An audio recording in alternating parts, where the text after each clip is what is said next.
welcome back to the First Mile podcast with me, Don Birch. This is the podcast where we explore the very beginning of the digital data journey, where every click, every conversation or interaction first takes shape. Now listen, when I'm away on my vacations, I don't normally check the stock price on the golf trip, but there I was in Portugal with my mates when I saw Walmart had jumped 3% overnight, and I actually messaged the MetaRouter group chat and said, hey, what's going on? Why are they suddenly at 107? Turns out it's all down to Walmart's partnership with OpenAI, letting customers shop directly through ChatGPT. No website, no app, just a conversation that ends in a purchase. And at that moment right there might mark the beginning of Agentic commerce. That's right, I said it out loud, Agentic commerce. When commerce starts talking back, or as somebody else put it on LinkedIn the other day, when chat meets checkout, which I quite like. So to unpack all of this, I'm delighted to welcome back, and it's only been a few days, Patrick Harrington, who's head of AI and machine learning at MetaRouter. Patrick, welcome back to the First Mile. Dom, thanks for having me, and great to see you again. Like literally, I go away for a few days and boom, another major shift in our world. So we're just off the back of discussing geo versus SEO. Now this. So for people who've been hiding under a rock, just explain a little bit about what's going on and why this is such a seismic moment in the world that we're in. This is a really interesting, call it historical fork in the road moment. And the direction of on that fork has been chosen by the largest retailer in the world, Walmart. So the Wall Street Journal reported on the integration with Walmart and ChatGPT for orchestration of within ChatGPT commerce, meaning I can search for things, I can have conversations about maybe some project I have, and ultimately check out, transact all within the app. So Walmart now joins two other entities that have enabled this capability within ChatGPT, one being Etsy and two being Shopify. Both of them, obviously a little bit more in the long tail of retail commerce in terms of unique goods and services that both supply in different facets. But Walmart now is bringing, call it an 800-pound gorilla to the room perspective on where they see the puck sliding for agentic commerce. And it appears that they have a strong belief that within ChatGPT can help foster discovery and conversion benefits from such. And is it fair to say that this represents like a new surface in commerce rather than a new channel? Because people will still be trying to wrap their heads around what the implications for me, how is this going to change how I do my role, how I do my marketing, how I organize my data. But is that a good way to conceptualize what's going on? It's a perfect way. It's the N+1 new consumer surface. And it's not a fringe one. It is akin to what Google search was in terms of discovery and the conversion funnel that follows it. And it appears that unlike the Google tactic of the past 20, 25 years of referral traffic, sending traffic to retailers, digital services that they own, app, web, etc., this approach is all within. And so what's very unique about this relative to other discovery mediums is, in this example, ChatGPT has full observability of top of funnel conversation, goals, back and forth, and conversion, bottom of funnel conversion visibility, which Google has never had. And they've been always trying to triangulate implicitly what people are buying because it helps buoy their advertising algorithms. And it's called, I think you might have even told me this, it's ChatGPT, not Ask GPT. I can't even say that. Ask GPT right. For a reason, right? Because you do have that back and forth. So, let's walk through an example then. So a user on ChatGPT says, hey, I'm looking for a cordless drill. And then it's going to come back with a selection of options, based on, understanding that user already to some extent. Maybe I've given a bit of description, I'm trying to do a DIY project. I've got the wife's having a go at me. I want to fix the bathroom. I'm not that good. My price range is sort of like mid. What should I buy, right? ChatGPT, and it's going to come back with some ideas. And then from there, how's that working? Like, what's going on in the background? What's the merchant seeing at that point? What's the technical bit that's sitting behind that? What seems like a fairly innocuous conversation with my robot friend. Very well said. And prior to getting into this. I mean, ChatGPT does maintain an understanding of the end user. I mean, you should ask it, what do you know about me, as a prompt? And you'll be pretty blown away if you use it a bit. But what is under the hood of the car in terms of how this handshake between back and forth conversations, refinement, filtering, whether it be within the app typing, whether it be your voice while you're driving a car, these are now the services that are capturing intent. But what is under the hood between ChatGPT and Walmart is very interesting. The retailer in this example remains merchant of record. They own the relationship with the end customer, the fulfillment of the order, the orchestration of the payment associated with that transaction. So how do those two worlds bridge together? A few months ago, OpenAI and the payments Goliath company Stripe created an open source programmatic framework called Agentic Commerce Protocol with the acronym ACP.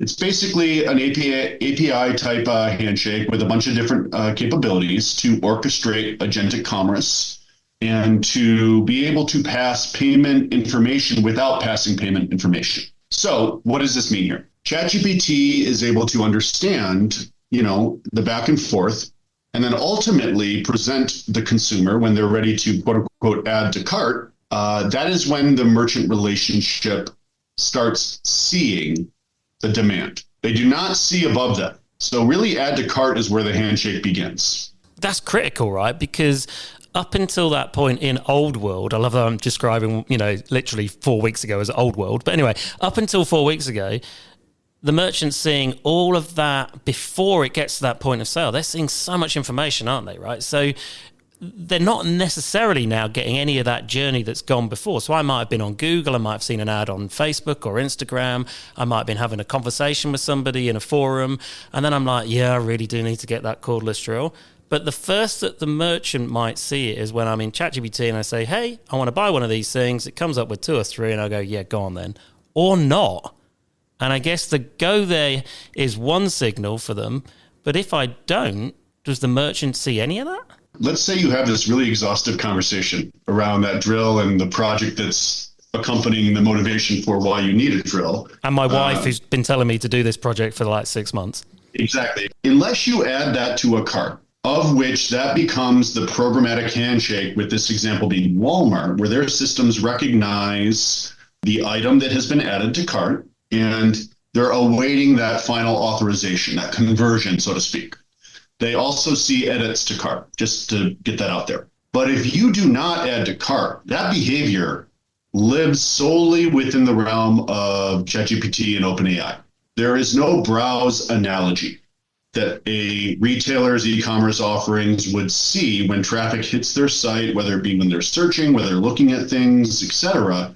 They only see, if you were to strip that behavior off, their pipes of ingesting that behavioral data stream really starts living at that add to cart moment. So much deeper down that funnel. And so this is a unique opportunity to try to maintain some degree of parity with those other consumer services with this new discovery medium, which many of us know for other aspects of our life of high research intensive type projects. It's pretty good. And to some extent, this is what crystallizes when we talk about the first mile, right? This is kind of what we're saying. Because what you've just described means that traditional marketing funnel that we've all kind of got used to, right, is breaking up a little bit. So discovery, shortlisting, checkout, fulfillment, and all the little bits and interactions.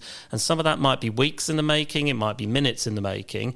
But all of those signals in old world are being collected, and at mass and at scale, you can do stuff with that data that says, okay, well, let's retarget that customer, or let's offer them a loyalty, or let's nip in with a voucher, right? So directionally, then, potentially there's going to be this big chunk of consumer behavior that's going to be invisible to the retailer. But that can't be sustainable, right? That can't be something that big retailers are going to be happy with in the long run. This is going to be probably a multi-pronged lobbying effort of using carrots and sticks involving budgets, advertising budgets from retailers, from brands, to try to pry some visibility to augmenting this agentic commerce protocol to potentially invoke more visibility into interaction, browse within that experience. But as it stands today, that add to cart, edit to cart conversion down is the extent of the visibility. And so the first mile interpretation of this is when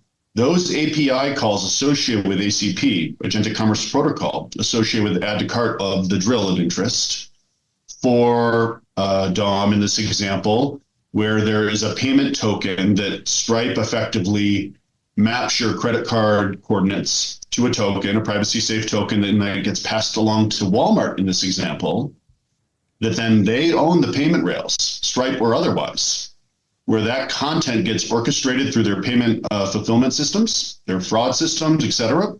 And ultimately, the merchant is controller of data and merchant of record. So in order to extend those existing, call it data monetization efforts that the retailers have in place that they use with browsing or add to cart, abandoned cart, retail media efforts based upon behavior of shopping at the end of the day, having some extension, a hedge, so to speak, to the funnel as it stands today in this new discovery, this new consumer channel, medium, surface, whatever vernacular you want to use, is critical to then hopefully draw some creep back into upstream of that funnel that they currently have visibility today. And so the first mile moniker really extends from the existing web, app, physical store sales coming off a point of sale to ChatGPT in this example, where that add to cart down through conversion comes through, in this example, MetaRouter, who provides first mile capabilities, sees that before any advertising destination, before any routing to data assets, and is now in a position to take action on that data while it's mid-flight. The same way that we talked about before, when it's nested in web activity, app, or even omni-channel physical store sales coming off in real time. I'm sat at home, right, listening to this, and I'm a marketer going, hang on a minute, this reminds me of like what's just happened in the world of TVs, right? We spent 20 years going HD, Ultra 4K HD with the crystal TV that, you know, right? And then people started streaming live sport from the internet onto their big screen in the house. And suddenly like the picture quality goes backwards, but people are like, yeah, don't worry about it, because the convenience of getting it now without having to... And it's almost like, whoa. As a marketer, I'm going... I'm going to get like less attribution. I'm not going to have visibility of what actually drove the conversion on a chunk of my customers, right? I'm going to lose some personalization. I might lose the ability to re-engage with people who are hovering. Maybe they were going to buy, didn't buy, like all those things. And maybe my retail media networks aren't going to be as efficient anymore. Hang on a minute. I was driving them to be like 5x more efficient this next year, not like less efficient. So I mean, these are big things, aren't they, that are occurring? People might not yet have the penny might not have dropped yet. This potentially, the direction of travel means there's going to be quite a deterioration in what people have just assumed as the status quo. And if they're, like any marketer, is hoping was going to get better and better and better. This reminds me a lot of when mobile app came out, like when we were at probably Walmart together, and there were differences in conversion characteristics associated with the traffic that hit that quote unquote new consumer surface at the time. We're in the same game again, a different surface, right? And in order to ultimately control the marketer's persona type, you know, who has expectations, who's maybe performance-driven compensation is a function of the business's marketing targets, right? They're in a transient right now, right? And there is a need in order to control, you got to first measure this new, call it, consumer surface, and having visibility into the behavior that is coming off of this new surface to understand, to route, to monetize from a marketing persona like they do in other existing, call it classical channels, desktop web, mobile app, mobile web, physical store sales. There's a need to maintain that parity and extend to this novel surface, which we know is a potential big one when you think of discovery, top of funnel search, right? This is the first kind of challenge to Google Google search business, the quote unquote perfect business model that we've seen in the past 2 decades. And so having an extension of the capabilities of what behavior do I have visibility into now that is normalized to my behavior that exists in my existing integrations, my existing revenue and margin and consumer behavior that I, as a marketer or chief data officer, extend into monetization efforts, downstream training of various machine learning models, et cetera. Maintaining that parity to this novel N+1 new surface is critical to then begin efforts to potentially work their way up in gaining additional visibility further upstream in the funnel beyond add to cart in this new modality. So what do you think is going to happen? And how does MetaRouter fit into that? I mean, you've kind of touched on it already, right? But there's potentially an opportunity here for companies to really grasp, oh, okay, that's what you guys are doing then. That's the bit at the start that I hadn't quite appreciated until now, but now I'm sort of slightly worried about not having visibility of some of the things I have grown used to. Just describe it to people in a way that, you know, they're sat there at home with their mug of tea in England, I'm thinking, they've got their nice Yorkshire tea.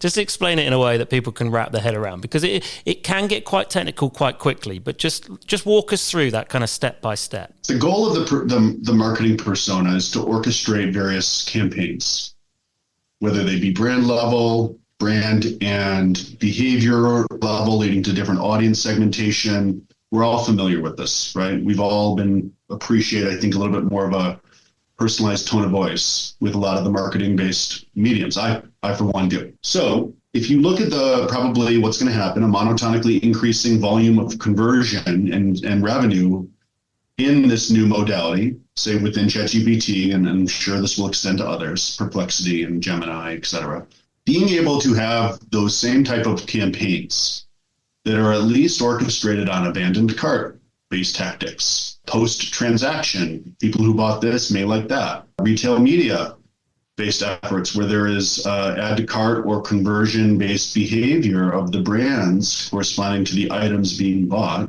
Marketers are going to need an answer to this novel and probably super exponentially growing critical new channel. And in order to do that, they need to have visibility around proper consented, normalized data in real time of where that data is going, akin to what they're doing today with their existing assets in desktop, mobile, and store. And so that allows them to go to the board, their C-level, et cetera, to say, hey, we have a hedge in place. We are activating audiences based upon this new modality. We are monetizing the behavior in this new modality.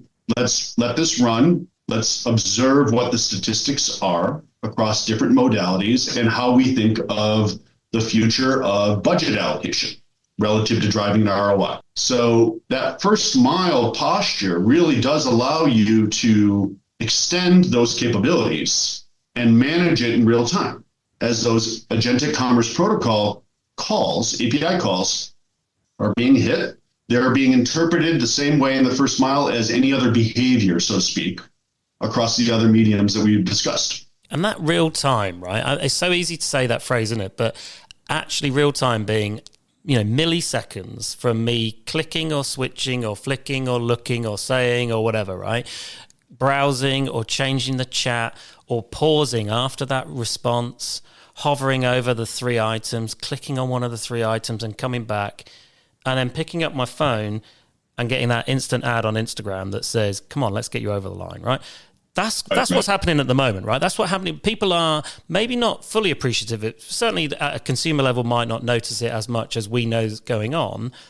And some of that rug has been pulled from beneath a chunk of people at the moment who are starting that journey or finishing that journey or halfway through that journey within a large language model. And as you say, it's not just going to be ChatGPT today. It's going to be, you know, everybody's large language model tomorrow, right? What should that look like? So let's thinking about, you know, maybe let's rewind back and we go up a level and go, okay, so we've got Stripe and ChatGPT have already figured out some of this and they've got an ACP. What are some of the other things that, from your experience of 20, 30 years of Google kind of gradually almost like commercializing how the right way to do this is for customers? Because when we were talking about geo and SEO, right, it was similar in a way, wasn't it? It was like, how do you practically help the big companies that are going to grab a large chunk of the conversation, let's just call it that, the conversation, the traffic, the people with intent, and actually find a way for them to integrate at a kind of industry or framework level that then allows everybody to play ball in a way that is relatively consistent, which ultimately means people get what they want, right? Because, you know, if I get frustrated with my large language model not giving me back the 3 cordless cordless drills I actually want, then I'm going to jump back out to search, right? What needs to happen? Well, keep in mind, Google's whole claim to fame in the late 90s was PageRank, the concept that different websites, different publishers, different news outlets, retailers had a context of a quality score. And that was used to help buoy the results when someone searches for things, which previously was devoid of that quote unquote quality of the end result. There will be an extension of that type of concept into this new modality. If I look at, you know, some cordless drill sold by whom, right? And now those individuals that comprise those who could fulfill that order, there's going to be some concepts of quality or affinity, brand affinity, general mathematical alignment to DOM, maybe separate and maybe different than someone else, right? And so there will be this additional alignment exercise, which takes your past behavior, what it knows about you, and aligns it relative to the context of the conversation, the back and forth, and then the selection. There will be such. It's not clear yet what that paid advertising model paradigm will be to call it affect that alignment, but we all know it's going to come. And what's really unique is if you have that ability to muck with the alignment, and you see bottom of funnel conversion, you can close the loop. And that's really why this is such a big deal with an entrant like Walmart at the scale that it operates globally, with not ceding that observability, but being content with having another party have that observability. But they strongly believe that they're there to fulfill orders at a low price and ultimately view this as a mechanism to drive and potentially even dislodge competitors. So having a dog in this fight is going to be critical in the war for this revenue in this new channel. And the role of a marketer or a chief data officer or a privacy officer is going to come through. What can we do with that data? How can I monetize it, often at higher margins, especially with retail media networks? And have a hedge in place to experiment and iterate, but capture that tailwind of growth and revenue and adoption, and then marry it with existing capabilities and investments without having to necessarily go and reinvent the wheel. Now we're at 25 minutes already, right? Which is bonkers. Yeah. So what haven't we said that would be useful, helpful? One key distinction of this ACP protocol that is worth noting. We talked about GEO before. Basically, what's the new SEO analog? Part of ACP are when a retailer like Walmart, like Etsy, like Shopify integrate with this, call it commerce enablement of ChatGPT. ACP provides a very structured API endpoint for retailers to publish their catalog into them.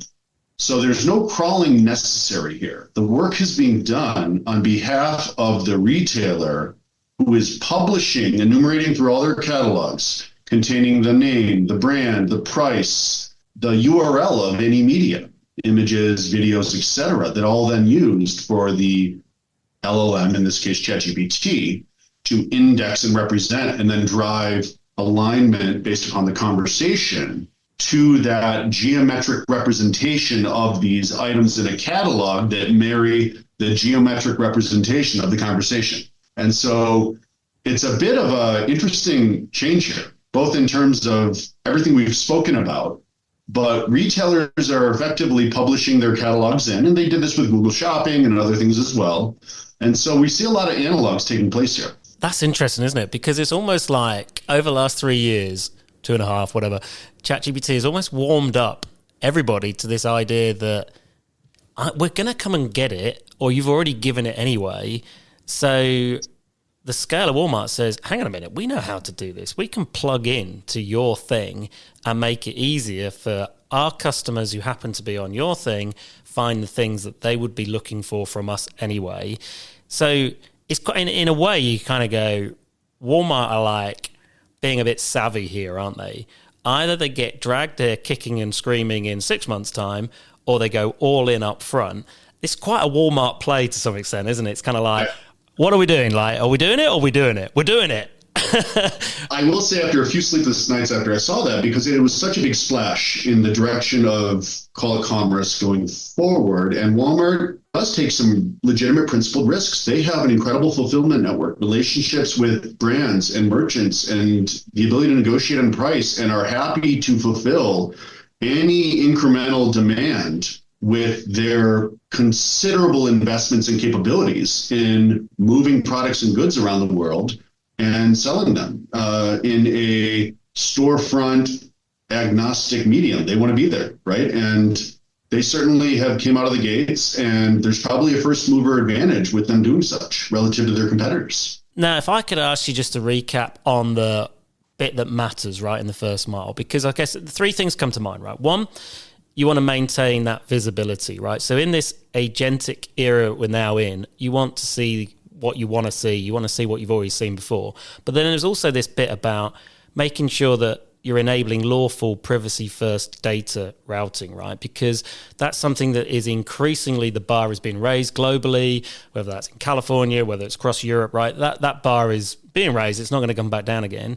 But also you want to be able to power AI-driven personalization and retail media network measurement. It's almost like we don't want to lose what we've always had.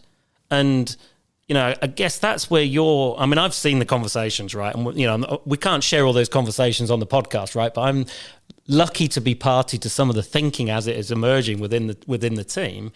But that, as that crystallizes out, right, that's why having, as an organization that has a lot of data, really understanding how you own that data, how you control that data, how you route it to whom and when, and also how you then make sure that when customers make a decision like, don't show me that, I don't want to be part of this, that you're still able to do all of those things.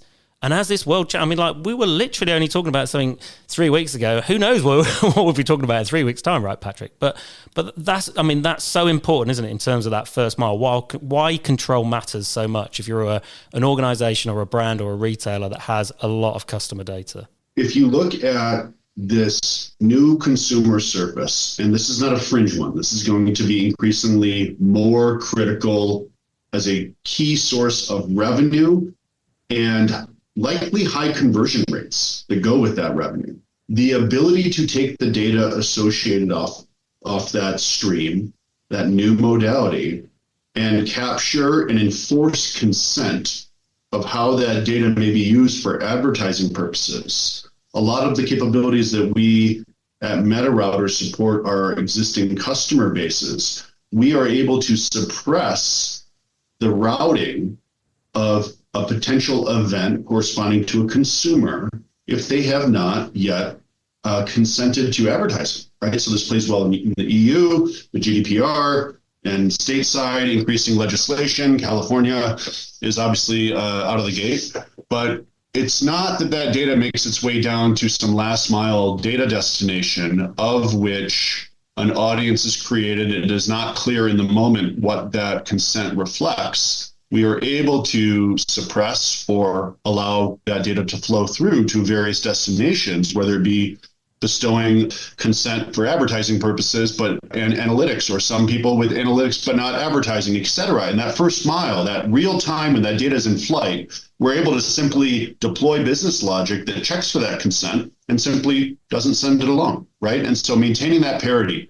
You know, if I'm a chief or privacy officer, compliance, and I'm looking at and supporting the marketing efforts of a large company that is trying to maintain, call it marketing parity in this new important channel, this is going to be a risk consideration that comes up, and they're going to be looking for solutions that are able to do this in real time such that they don't have any litigious risks being, kinks in their armor, as they do want to make some critical business decisions and move quick in this new modality and be able to report that back to their leaders, the board, shareholders, etc.